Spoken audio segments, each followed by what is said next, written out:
नमस्कार. उत्तर भारतात उष्ण वातावरण आहे. मान्सूनची प्रतीक्षा वाढत आहे. यूपी, बिहार, पंजाब, राजस्थान, मध्य प्रदेश या राज्यांमध्ये उष्णतेच्या लाटेने कहर केलाय. बहुतांश ठिकाणी अजूनही तापमान 45 अंशाच्या जवळपास आहे. उष्णतेच्या लाटेमुळे लोक हैराण झाली असतानाच आता येत्या 24 तासात उत्तर भारतात उष्णतेची लाट कमी होईल असा अंदाज आहे. हवामान खात्यानं म्हटलंय की पुढील 2 दिवस सर्व हिमालयीन, पश्चिम बंगाल, आसाम आणि मेघालयात मुसळधार ते अतिमुसळधार पाऊस पडणार आहे. महाराष्ट्रात पुन्हा एकदा मान्सून सक्रिय होताना दिसत आहे. राज्यातील अनेक भागात पावसाने हजेरी लावली असली तरी मुंबईत मात्र मुसळधार पावसाची प्रतीक्षा कायम आहे. मुंबईत पावसाने दडी मारल्याने उष्णतेपासून अजूनही दिलासा मिळालेला नाही. आता हवामान खात्याने पुढील 48 तासात मुंबई, ठाण्यात मुसळधार पावसाची शक्यता वर्तवली असून येलो अलर्ट जारी केलाय.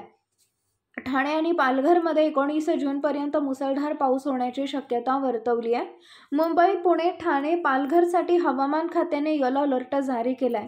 अरबी समुद्रावर मान्सूनचे वारे वाहत असल्याने मुसळधार पावसासाठी अनुकूल परिस्थिती निर्माण झाली आहे. येत्या 48 तासात राज्यात अनेक ठिकाणी मुसळधार पाऊस पडेल असा हवामान खात्याचा अंदाज आहे.